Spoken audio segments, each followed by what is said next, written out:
is brought to you by DraftKings. Link your DraftKings and ESPN accounts to get personalized bracket recommendations. Link your account today. We went into this game saying that we're going to treat this like a playoff game. It's a 2-point lead for Denver, 5.2 remaining. Reeves hits it off, gets it back, he puts it up, it's gone! Overtime here in LA! Under a minute left. Smart tries a three-pointer, bang! And the Lakers back up by 2. Jokic holding, sees an opening layup, banks it home, tie game again. They're going to hold it for the final shot. I work on this, so I trust my shot. Doncic on the drive, step back, puts it up, puts it in! The Lakers survive in overtime. That's right. The Lakers win that overtime thriller against the Nuggets and position themselves as the 3 seed in the Western Conference. They're riding on a 5-game win streak, averaging over 125 points per game. 4 of their 5 wins have been decided by double digits, but Charles Barkley does not want to hear any of this, as he said Saturday pregame. My worst nightmare is the Lakers winning tonight, and I have to listen to all the crap on Monday on all the talk shows how the Lakers are contenders. If they get a home court advantage, will it make them a contender? No. If they get the 3 seed, are you telling me they wouldn't be a contender? They're in the 4 seed right now. They're not. They're a 3 seed. They're not a contender. What makes you a contender then?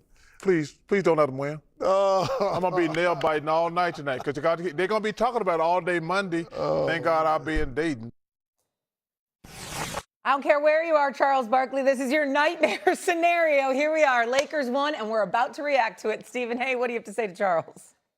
Well, Charles need to calm down. Stop whining. You know what? You got a good job. You're looking good. You're feeling good. You get ready to do the NCAA tournament. You're getting paid lovely. You're chilling in Atlanta. Now you're going to Dayton. Just relax. Calm the brakes. A top 3 seed in a conference is a contender. He knows this. Charles Barkley's been around too damn long. He's been too great not to know that. That's number 1. Number 2, let's look at what has transpired with the Los Angeles Lakers since the trading deadline. Since the trading deadline, they rank 4th in the NBA in shooting threes at 39% a clip. You look at the way Austin Reeves is playing. You look at the Luka-Doncic playing. You see what LeBron and how effective he is. We all talked about how the man is a basketball savant. He'll figure it out. LeBron is not going to hurt you when all is said and done. He'll figure out a way to be an asset, even at 41 years of age in his 23rd season in the league. This is who he is. It just comes down to the erratic play of DeAndre Ayton. What is he capable of giving you, and what is he going to give you on a consistent basis? I'm looking at a guy like Marcus Smart, who's finding a way to help you win,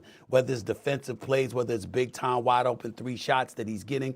I'm looking at a Luka Doncic. That guy should have forced him to the double team. He shouldn't have let him go baseline. That's where he got himself hurt. But in the end, give Luka credit where credit is due. Luka's leading the NBA in scoring, 32.8. He's 3rd in assists at 8.5 a game.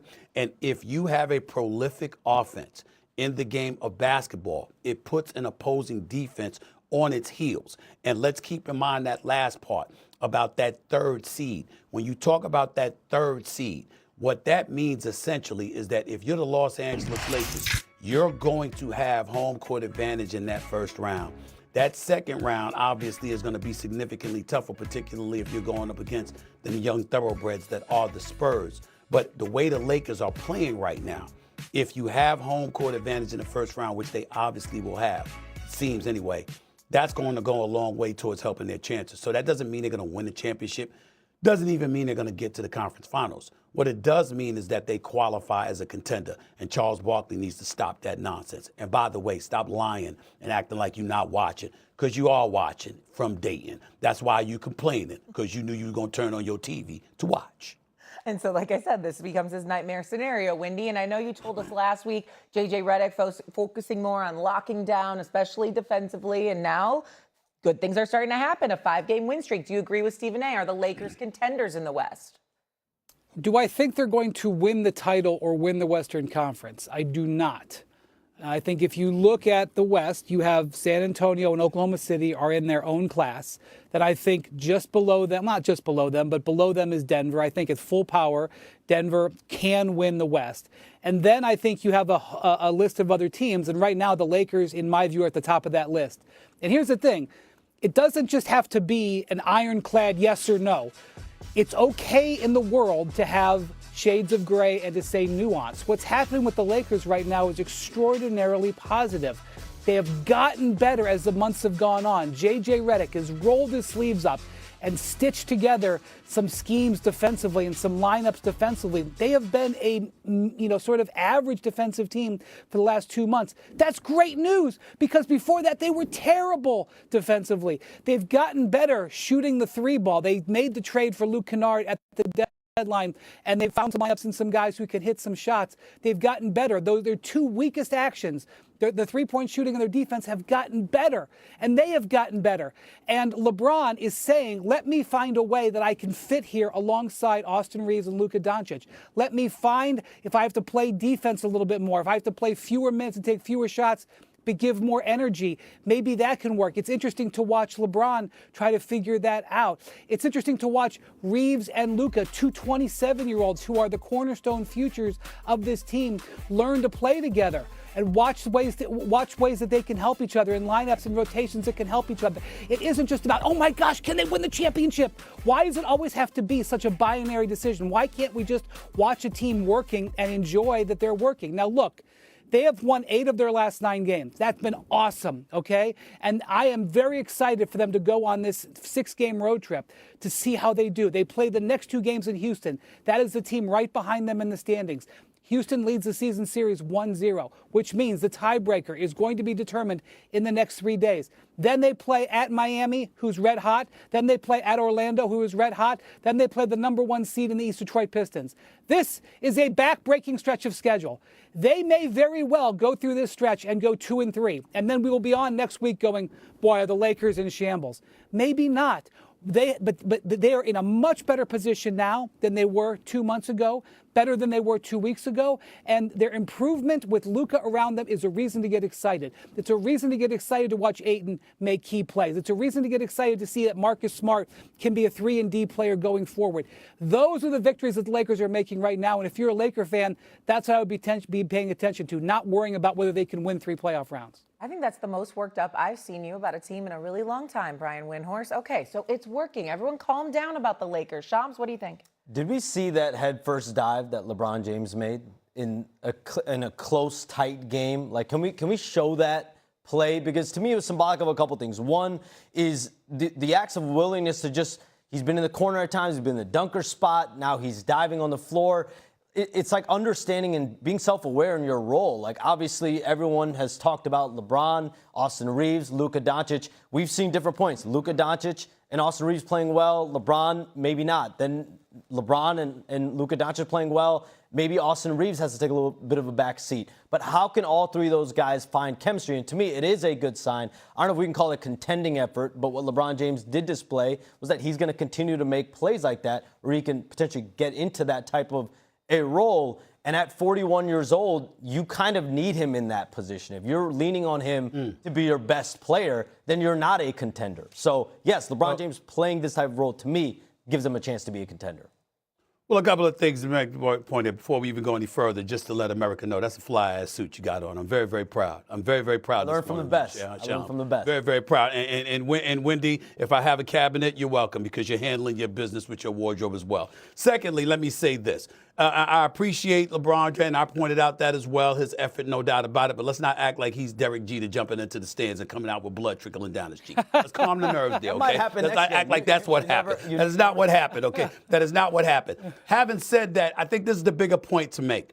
The Los Angeles Lakers lead the league in field goal percentage at 50%. Again, we keep talking about what they lack defensively, and I guess that's part of what Barkley's contention is. But when you can put somebody on your heels because you can be prolific offensively, that goes a long way. And we all know what Luka can do. What I'm shocked by is the development of Austin Reeves. This brother can ball. And he is out there putting on a show. Dan Orlovsky reached out to me to ask me, because, like I'm sitting there and I'm looking like a Cooper flag, and I'm saying to myself, man, this is the best white dude since Larry Bird. Okay, well, let's hold our horses. Austin Reeves, we ain't saying all of that, but we got to give this brother some love. He can ball, and he's a bona fide number 2 option for the Los Angeles Lakers. He can shoot, he can handle, he's smart, he can draw fouls, he can play. And we got to give him some love. And then we also got to turn around and give LeBron love because of it, because LeBron knows what he's working with, and he's figuring it out. If you really, really think about it, and this is where Barkley has to calm the hell down. If there's one player in the league you want to look at and say, they'll figure it out, wouldn't that be LeBron James? Wouldn't that be him?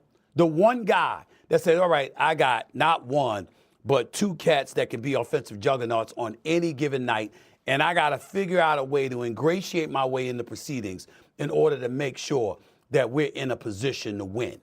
And that's LeBron James. And oh, by the way, we've been talking about DeAndre Ayton. There have been times when LeBron James has been playing at center. Okay? So the brother 6'9", 260, all right? And you putting him at center now because he knows how to figure it out. I think that when we see J.J. Redick and his coaching staff and what they're doing here, certainly defensively, they have to improve. And you don't compare them to San Antonio, Oklahoma City. You look at Denver, you're imagining Jamal Murray. Jamal Murray, just ignore that. You think Jamal Murray going to play like that again? Shoot like 1 for 15 or whatever. You ever think that's going to happen to Jamal Murray again? That will not happen again. As a matter of fact, I feel sorry for the Lakers the next time they run into him because he's going to remember how he played this weekend. And it will not happen again. I know what that brother can do. So, okay, fine. But the Lakers can still make some noise. They can still make it interesting. I could see a 7th game in a Western Conference semifinal series is what I'm saying. So let's all remember that. Also positive for the Lakers, Luka taking his first game-winning field goal as a Laker. Again, as Wendy pointed out, they have a tough stretch coming up. Starts the game against the Rockets tonight in Houston. Coming up here on First Take, it's a star-studded freshman class featured in the men's tournament. Find out what's at stake for these, oh, I love this phrase, diaper dandies. Plus, will Gino Auriemma and the UConn women win their 13th national title? Who could possibly be standing